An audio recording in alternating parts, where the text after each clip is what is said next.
El IMASEC de febrero fue de 1,3%, el peor registro del segundo mes del año desde el 2009.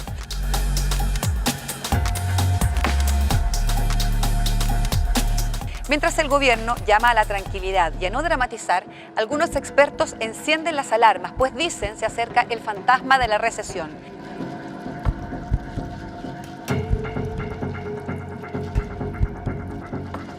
Economía es el tema hoy en Hablando de.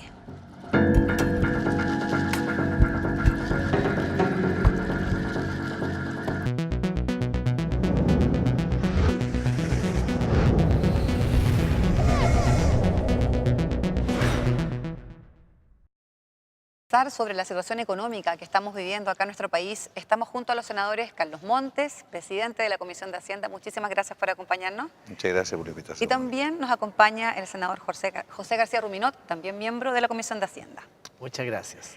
Para comenzar, vamos refrescando las últimas cifras que ha entregado el gobierno, este 1,3% del IMASEC de febrero, que además el ministro de Hacienda ha señalado que no hay que dramatizarlo, y que no es una cifra definitiva, que él ve un repunte en la economía para el segundo semestre. Quisiera conocer la visión de ustedes, porque sabemos que también estuvieron presentes, ¿no?, en el IPOM, en la lectura de este informe.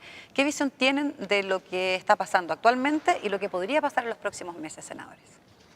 Mire, en primer lugar yo quiero hacer una reflexión sobre este informe del Banco Central a la Comisión de Hacienda del Senado. Es una práctica que no es tan antigua, tiene que ver con la autonomía. Inicialmente era un solo informe al año y ahora periódicamente se entrega, que es una manera en que la Comisión de Hacienda o el Parlamento a través de la Comisión de Hacienda del Senado controla al Banco Central, o sea, ve su análisis y le hace ciertos comentarios, observaciones, preguntas. Esto creo que es una práctica muy importante, porque hay una serie de organismos que se han ido autonomizando y viven su propia vida. O sea, por ejemplo, el Congreso nunca recibe un informe del Consejo Nacional de Educación, que es el lugar donde se discuten todos los contenidos de la educación, los cambios curriculares, en fin, todos los debates. Yo en ese sentido quiero valorar este informe. Quizá sería bueno que a la larga el Parlamento pudiera entregar observaciones más precisas y que fueran contestadas o corregidas cuando hiciera propuestas y aportes. O sea, es autonomía, pero en diálogo. Eso es en diálogo con la estructura política, en lugar deliberativo de nuestra democracia. Respecto al último informe, no fue buena noticia. El último informe, sin lugar a dudas, disminuye el crecimiento, cosa que es muy importante. Baja el crecimiento esperado, de acuerdo, proyectado. Baja tanto la base como el techo. Esto es mala noticia, pero esto ya viene repitiéndose hace bastante rato. Llevamos cerca de 3 años con un crecimiento bajo, no sin crecimiento. Hemos tenido otros países como Argentina, Brasil, Venezuela, en América Latina que están incluso en negativo, periodos, años completos. Bueno, eso no es para decir que estamos bien, sino que hay un problema. Y lo que surge aquí, ¿por qué ocurre esto? Esa es la pregunta que nos hacemos los parlamentarios en general, además de conocer los datos que nos dan y la explicación por qué y qué proyección hay para adelante. El por qué hay distintas interpretaciones. Sin lugar a duda hay una baja del ritmo mundial, de la economía mundial, que está un poco por encima de nosotros, pero hace poco tiempo, entonces todavía no tiene un impacto acá. Y respecto a las cuestiones internas, la inversión es la variable clave. O sea, la inversión el año pasado originalmente se dijo que había disminuido 0,8, finalmente fue corregido, fue 0,5 disminución de la inversión. ¿Por qué no están invirtiendo en Chile entonces? ¿Qué es lo que está ocurriendo a su juicio, senador? Lo que pasa es que los datos de inversión hay que descomponerlos, porque una gran caída en la inversión tiene que ver con la minería. Entonces lo más grave es la inversión, no la minería, porque sabemos que la minería tiene que ver con la caída del precio del cobre y muchos proyectos además que iban completando su ciclo. Claro, pero si nosotros podemos ir desglosando un poquito las cifras, y aquí me gustaría compartir la visión también del senador García Ruminot, nos podemos dar cuenta que si sacamos, ¿cierto?, el IMASEC minero, por lo menos lo que pasó en febrero, los otros sectores solo crecieron 0,2%. Entonces, ¿será tanto la minería, senador, o hay a su juicio un mal manejo? Hay críticas, por ejemplo, a las reformas del gobierno. Bueno, efectivamente, primero decir que coincidir con el senador Carlos Montes de que las cifras que nos entregó el Banco Central son, a mi juicio, más malas de las que yo esperaba.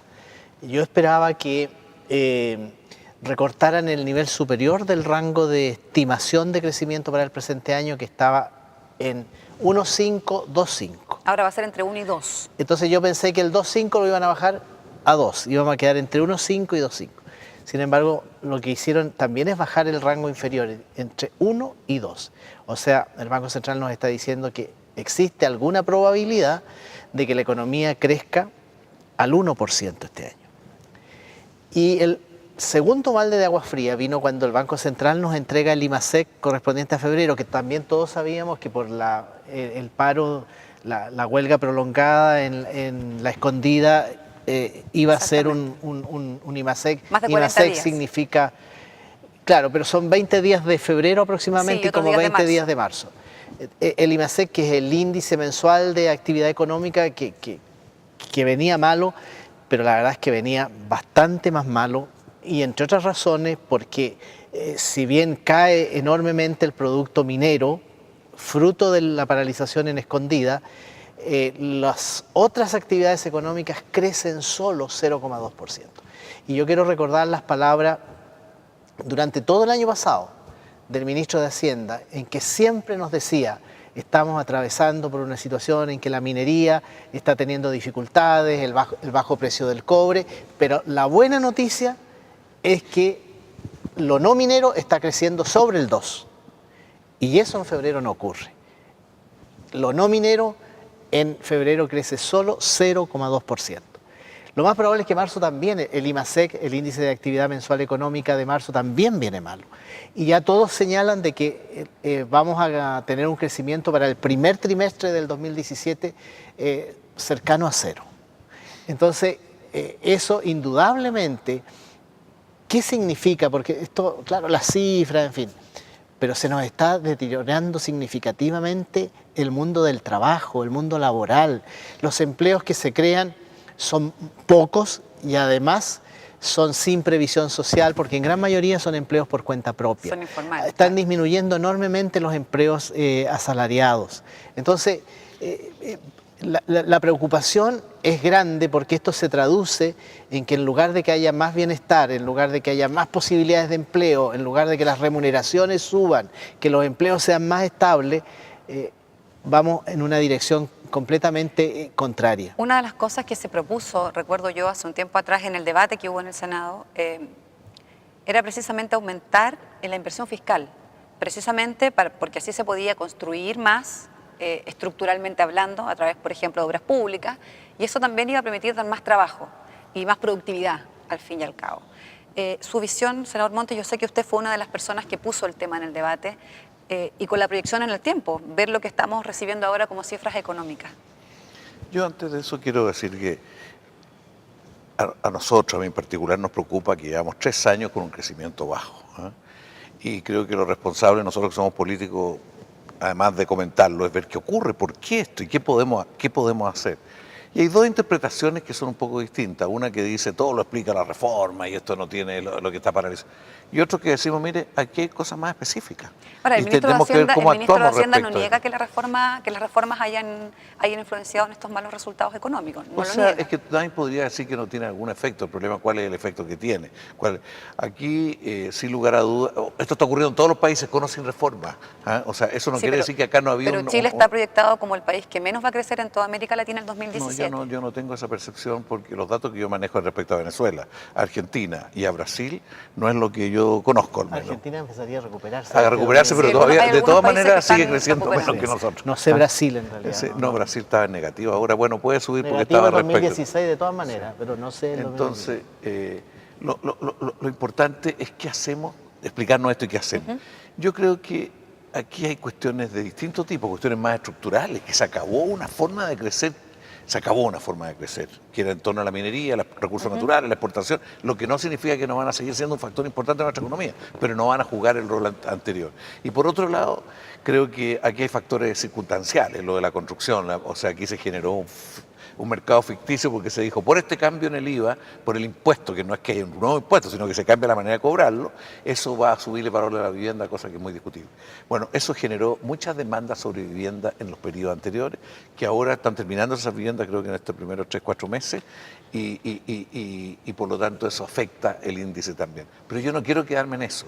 Yo creo, como usted muy bien dice, de que son estos los momentos en que hay que ver qué rol juega la política fiscal y no solo la política monetaria, que está quizás en su punto más fuerte, la política fiscal que hace. Yo todavía creo que es posible bajar más las tasas de interés, aunque el efecto de eso es bien bajo, Sí, pero puede hacer. Sí, ¿qué efecto podría tener? Porque también anunció el Banco Central que podrían seguir bajando las tasas, pero realmente, ¿qué efecto va a tener en lo Como en lo estamos concreto? con una tasa cercana a cero ahora, la verdad que bajar un poquito más no es tanto.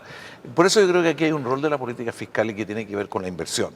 Yo informaba ahí en el debate de que si uno mira la situación colombiana, Colombia repunta, la situación peruana, la situación boliviana, o sea, en varios países de América, incluso Argentina, en varios países están tratando de implementar planes de política fiscal. Yo no digo que sean buenos o malos, pero están tratando. Y nosotros bajamos la inversión de este año, la inversión pública, en 3,7%. Y eso es parte de lo que explica mucho de la situación en que se está. Y el gobierno le ha cerrado la puerta, por lo menos lo ha dicho. En este gobierno Sí, no sí. se va a subir. Este es el mismo debate que hubo en Europa en su momento, que se dijo, contengamos al sector público para evitar que haya más déficit y esperamos que eso haga que los privados inviertan más. Los privados no invirtieron 5 años en Europa. Acá está ocurriendo algo parecido. Entonces necesitamos un Estado que tome iniciativas que muevan a los privados. Hemos planteado 25.000 viviendas adicionales, que perfectamente que los privados son los que invierten, el Estado les estimula. En segundo lugar, estamos planteando un plan en infraestructura en general, que no quiero entrar en mayor detalle, incluso concesiones, algunos de los proyectos de construcción, si el modelo de concesión, efecto de administración de los hospitales no ha funcionado, pero sí construcción podría funcionar, que es una manera de hacerlo porque ahí hay más facilidad de control, de manejarlo.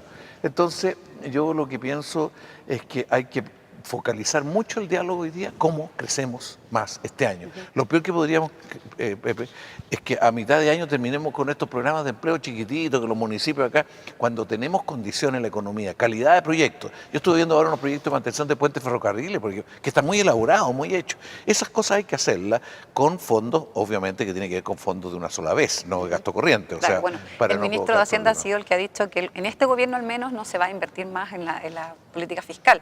Y queríamos preguntarle también a usted, Eso vamos a verlo, porque yo creo que eso es parte de la discusión que estamos en este momento. senador García Rominot. Hay que desdramatizar las cifras y le pregunto también porque había una amplia crítica de parte del gobierno al sector exportador, que dicen que hace mucho tiempo que las exportaciones están muy planas, que no se Las ha innovado. aportaciones no mineras. Las exportaciones no mineras, que están muy planas. ¿Cómo lo lo que ve usted? ocurre es que tuvimos muchos años un tipo de cambio bastante bajo y eso hacía de que el sector exportador tuviera muy pocos incentivos de aumentar la producción, de aumentar todo lo que va al extranjero. Eso algo ha cambiado, estamos hoy día en un dólar más o menos 6.50, 6.60.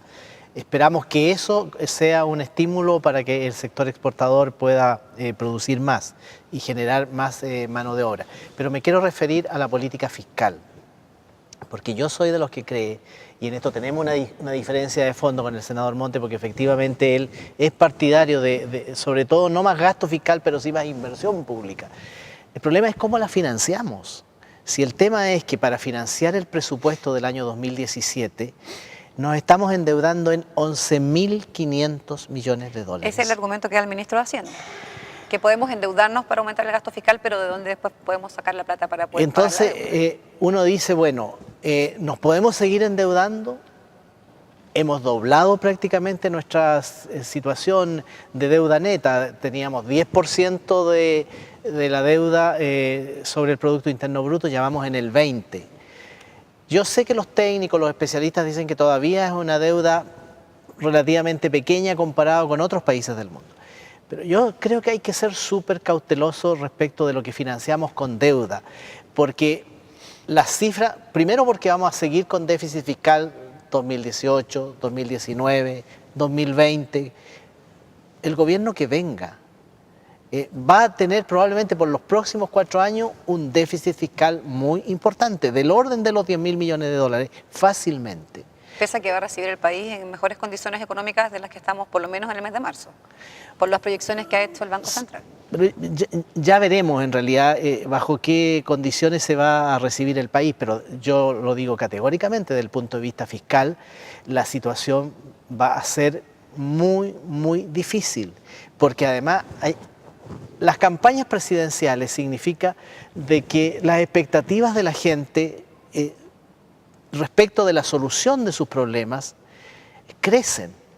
Los candidatos presidenciales seguramente van a hacer propuestas de mejorar el sistema previsional, de mejorar el sistema educacional, particularmente en calidad, de mejorar la atención de salud. Hoy día tenemos un problema gravísimo con listas de espera que crecen y crecen, tenemos un problema de una cantidad importante de hospitales que están en construcción y naturalmente hay que asegurar los recursos de inversión, pero todo eso significa más compromisos fiscales, significa más gasto público y todo lo que se va a recibir 2018, 2019 está en gran medida comprometido, entre otros programas, por el de gratuidad universitaria. Entonces, yo lo que quiero transmitir simplemente que para mí no hay más espacio de aumentar el gasto público porque no hay cómo financiarlo. Y no podemos seguir endeudando el país en los términos en que lo hemos hecho estos últimos años. O sea, usted coincide con la postura del gobierno. ¿Usted, senador Montes? No, mire, aquí si la política, si los gobiernos, la política pública, política económica, tuviera que moverse entre dos coordenadas, cuidado con la inflación porque si no un poquito para acá, un poquito para allá, y no podemos salirnos del balance estructural, significa que tenemos que estar así, esperando a ver qué ocurre. Mientras el fantasma de la recesión ¿Qué ocurre en el mercado perseguir internacional? ¿Qué ocurre con los privados? La experiencia de eso, de 5 años en Europa, ha dejado una muy mala lección. Aquí necesitamos un Estado que sea activo, buscando distintos caminos, con mucha responsabilidad. No se trata de invertir en cualquier proyecto de calidad. No se trata de financiar los proyectos de inversión de cualquier manera. Entonces, el debate que hay hoy día en el mundo, y particularmente el economista jefe del Banco Mundial, que no podríamos decir ni que es de izquierda ni progresista, él ha dicho que este enfoque conceptual ha terminado provocando las recesiones, lo que explica las recesiones. Entonces, aquí se requiere repensar la macroeconomía, repensar cómo los países cuando tienen caídas de este tipo, cómo se recuperan. Y ahí vuelve a revivir el post-keynesianismo, Rafa, distintos enfoques conceptuales. Bueno, yo respecto a esto, creo que hay un margen de aumentar la inversión en Chile, pero no cualquier inversión, una inversión que va a generar ingresos, que va a generar, porque al invertir, al generar más actividad, usted también genera más impuestos, no es solo deuda lo que usted, y depende de la calidad del proyecto y el proceso de maduración de ese proyecto. Hay proyectos de maduración más rápida, hay proyectos de maduración más lenta, por lo tanto la cartera de proyectos es muy importante. Tenemos proyectos en Corfo de gran calidad, algunos de los cuales que son de estímulo al sector privado, no se trata de una inversión pública que no tiene que ver con el sector privado, si el privado es el que invierte en este país, se requiere un Estado que lo mueve, que es otro concepto de Estado, que es el debate real de fondo que tenemos en Chile, que es el debate que también tiene, en fin, la Mazzucato, distintas corrientes económicas en el mundo que dicen aquí se requiere un Estado que es capaz de jugar un rol de más de dirección de orquesta de distintas inversiones. Respecto a eso, yo creo que si nosotros decidimos agregar 25.000 viviendas hoy día, con el modelo que tenemos de un artículo que no voy a explicar en detalle. Pero eso está en el presupuesto. Pero 25.000 más. O sea, estamos pidiendo 25.000 más. Ya hubo un aumento a fines del año pasado. En los 2 primeros años de este gobierno tuvimos 44.000. Después tuvimos 38.000, ahora bajamos a 25. Nosotros decimos se puede agregar 25.000 más. ¿Qué significa eso? De que el privado la financia, el privado la construye, mueve la economía y después el Estado les paga la subvención porque ya hay un procedimiento y eso funciona. Recuerda que la inversión además cae por tercer año consecutivo. La inversión, sí, o sea, la inversión pública, efectivamente. El Estado decide invertir menos. Y lo otro que quiero aprovechar de decirle a Pepe, lo que pasa es que tenemos ciertos fondos soberanos, porque no es lo mismo una inversión con un fondo de este tipo por una sola vez. El problema, la diferencia entre un gasto corriente y una inversión, el gasto corriente es permanente, la inversión es por una vez, se invierte y además después una buena inversión va a generar o aumento del potencial económico o aumento de impuestos, distintas cosas. Entonces tenemos que pensar muy bien la inversión, por eso quisiéramos que el debate estuviera en la responsabilidad fiscal, yo estoy de acuerdo, pero también en cómo movemos esta economía, entonces tenemos que ver por los dos lados. ¿Qué otros proyectos hay? Yo renuncié a esta comisión y renuncié a estar acá y todo, y este fue un tema central, porque para mí me parece que el gobierno no puede estar paralizado. Llegamos a ciertos acuerdos con el ministro Valdés en el sentido de que la cartera de inversión hoy día en ejecución hay que ejecutarla completa. Porque hay un problema. Y por ejemplo en educación, presupuesto le dice, si algún proyecto de los que están se viene abajo, no lo hacemos. Y la plata para adentro. Nosotros decimos, si algún proyecto se viene abajo, reemplacémoslo por otro. Lo mismo pasa en hospital y en otras cosas. Claro, lo mismo para la nueva cartera de proyectos, sea quien sea el gobierno que viene. Pero la nueva cartera de proyectos hay que tener la lista ahora. ¿Cómo repensamos la economía? No, y hay que, para hacerla eso es una crecer. cosa más estructural, esa Claro, es la tercera cosa, sí, claro. porque la matriz productiva tiene que empezar a modificarse. Y hoy día nosotros tenemos unos recursos que no vamos a tener en cualquier momento. Y esos recursos tienen que estar en línea con una perspectiva de corto plazo, pero también de mediano y largo plazo. ¿Por qué lado vamos a saber? Yo personalmente creo que la energía solar debiéramos tener una agencia pública formando gente, capacitando, investigando, incentivando cierta otra forma de trabajar. No puede ser la forma antigua. Así, tenemos ese potencial, tenemos en el agua una serie de potencialidades y necesidades. Entonces se requiere otra actitud del Ejecutivo, otro concepto de Estado, que no significa un concepto que reemplaza al privado, sino que ayuda a mover. ¿Desdramatiza usted, como ha pedido el ministro de mire, Hacienda la mí, cifra? Yo soy, de repente tiendo a exagerar también menos que otros, pero que otros por ahí. El más dramatizador de nuestra comisión es Coloma, pero a lo mejor yo estoy... Porque el llamado fue amplio, no fue ni con nombre ni apellido, fue por parte de la presidenta y por parte del ministro, por eso se lo pregunto. Yo lo que quiero decir es que a mí me preocupa, ¿cómo no me va a preocupar lo que él dice, el empleo, la calidad de los empleos, los ingresos del país? Porque sé lo que significa por necesidad de inversión en servicio social, pero también por el bienestar del país. Nosotros estamos creciendo, no es que no estemos creciendo, pero nosotros podríamos crecer más incluso del potencial económico actual, que es 3, y estamos creciendo a menos de 2. No es lo dinámica que nosotros quisiéramos en la economía, lo ha dicho la propia presidenta Michelle Bachelet. Vamos a hacer una pausa, vamos a despedir al senador Montes, que sabemos que tiene actividades por cumplir, y nos vamos a quedar aquí con el senador García Ruminot en hablando de economía en este Yo espero que él me represente más o menos, pero algo. Vamos a ver, después le vamos a contar. Que le vaya bien, senador. Muchas gracias por acompañarnos. Gracias a usted.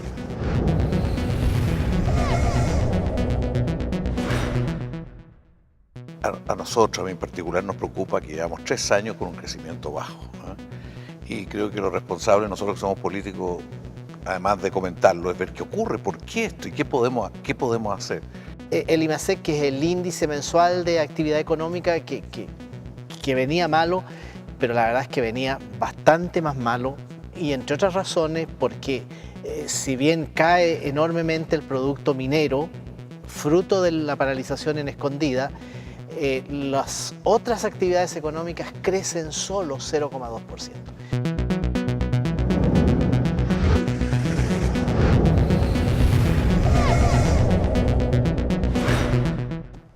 Estamos de regreso hablando de economía. Nos acompaña el senador José García Ruminot, con quien además no solamente queremos analizar el diagnóstico, las cifras que se han entregado de este 1,3% del IMASEC de febrero, afectado principalmente por la huelga en Escondida, por los incendios, como dijo también el ministro de Hacienda, sino que queremos proyectar un poquito más.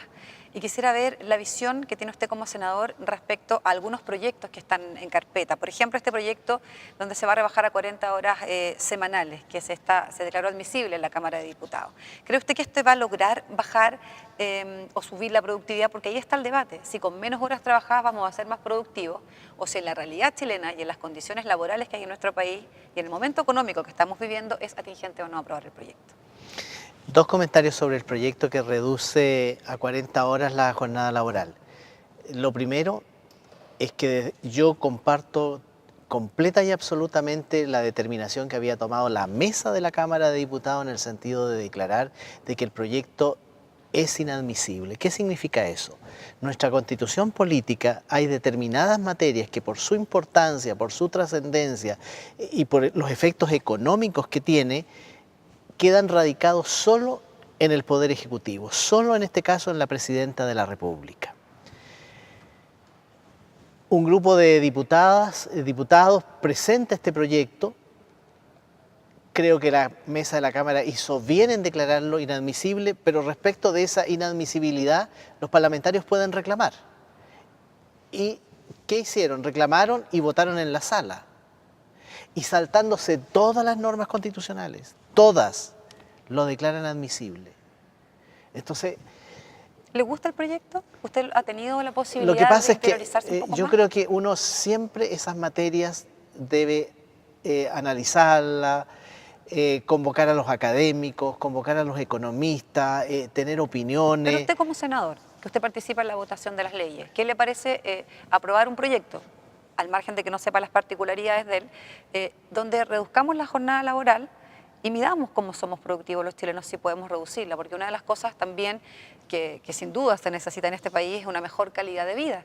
Por lo tanto, desde su visión de parlamentario. Yo represento la región de la Araucanía. El desempleo es 8,7%. Uno de los más altos del país. Uno de los más altos. Entonces, yo me tengo que hacer cargo de mi realidad.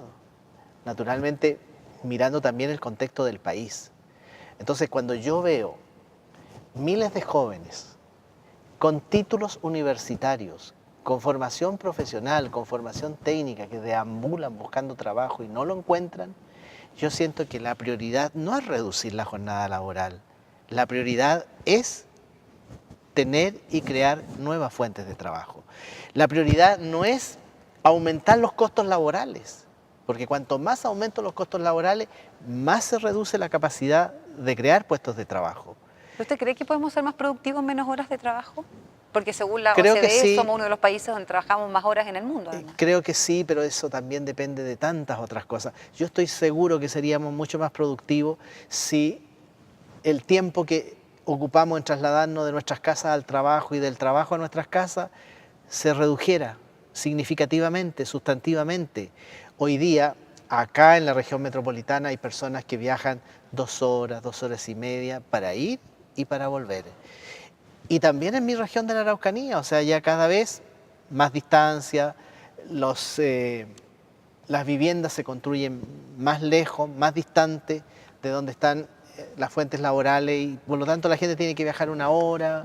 ¿Y Claro, qué hace la gente? tomando en cuenta el contexto que es el transporte, pero si nos remitimos solamente Es que a este eso voy, porque si tuviéramos un transporte moderno, tuviéramos un transporte rápido, expedito, con las vías adecuadas, y en lugar de demorarnos en Temuco 1 hora, demoráramos media hora, y en Santiago en lugar de 2 horas, 1 hora, eso sí quería subir la productividad. ¿Por qué? Porque en lugar de levantarnos a las 5 de la mañana para estar a las 6 esperando la locomoción pública, nos podríamos levantar a las 6 y ir a tomar la locomoción a las 7. Claro, ese sería como el mundo ideal, ¿no? Pero es que para allá, tener es el que mejor para allá, transporte público.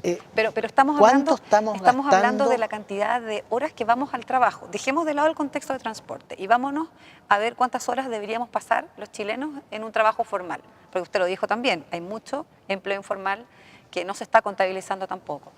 Pero, ¿qué implicaría y qué visión tiene usted el reducir horas laborales? Yo no sé si tiene directa relación con el desempleo. Me parece que no tiene relación con gente que no esté con empleo el poder reducir las horas de la gente que sí lo tiene. ¿Qué visión tiene usted?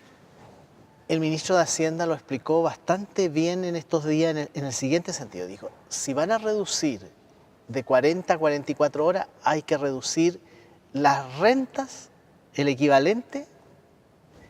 Lo que se paga por 44 no puede ser lo mismo que se pague por 40. Entonces, ¿estamos en condiciones de disminuirle los ingresos a nuestros trabajadores?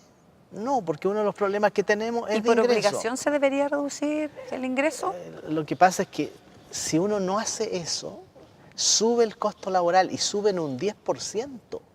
O sea, una planilla que hoy día cuesta 100 pasa automáticamente a costar 110. Eso desde el punto de vista del empresariado, de lo que el Exactamente. empresariado podría ofrecer. Están dadas hoy día las condiciones, como cuando hay una reforma laboral recién iniciándose.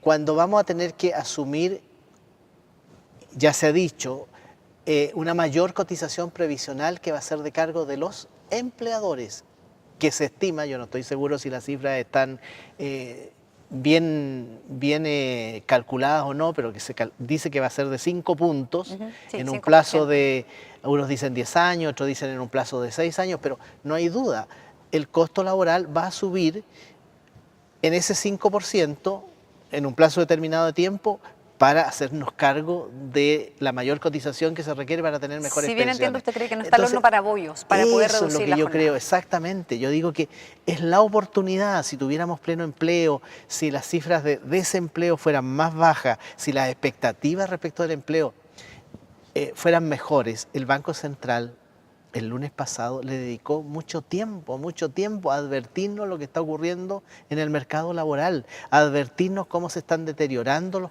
la creación de puestos de trabajo, cómo se están deteriorando las remuneraciones. Entonces, nosotros no podemos legislar como que no esté pasando nada sin hacernos cargo de esa realidad. Y repito, en mi región de la Araucanía, 8,7% de desempleo. Estoy hablando del trimestre móvil diciembre, enero, febrero, que es cuando más empleos hay. Exacto, porque son los O sea, no quiero empleos pensar lo que nos temporales, va a además. poder ocurrir en el invierno. Senador, antes de terminar la entrevista me gustaría preguntarle, usted lo mencionó, la entrada en vigencia de la reforma laboral. Algunas personas y algunos expertos han señalado que podría perjudicar a la productividad debido a que hay algunos empresarios que se sienten un poco en la incertidumbre de no saber cómo va a realmente funcionar en la práctica. ¿Usted coincide con ese diagnóstico? Sí, porque ese proyecto al final el gobierno tuvo un apuro enorme en sacarlo, muy presionado por la CUT y por los dirigentes del Partido Comunista. Y yo creo que uno de los problemas que tiene Chile es un problema económico, pero también muy gatillado por un problema político. Y el problema político es que el actual gobierno no le hace frente al Partido Comunista en muchas cosas que no es posible materializarlas, por lo menos no en el corto tiempo. ¿Usted piensa que el gobierno está siendo demasiado obediente con el Partido Comunista y con sus iniciativas? Y la reforma laboral fue la mejor demostración de eso, sin importar lo que pasara con los trabajadores, sin importar de que el mercado laboral se deteriora, que las remuneraciones se deterioran. Entonces salió esta cosa de la reforma laboral sin afinarla bien, y todo el mundo ya reconoce que vamos a terminar judicializando gran parte de las negociaciones colectivas, gran parte de los acuerdos que deben existir entre empleadores y los respectivos sindicatos. Y la judicialización al final termina siendo mala para todos. Senador, no quiero terminar el programa Sí. sin preguntarle por el proyecto que usted también lo puso en carpeta, el proyecto de reforma previsional.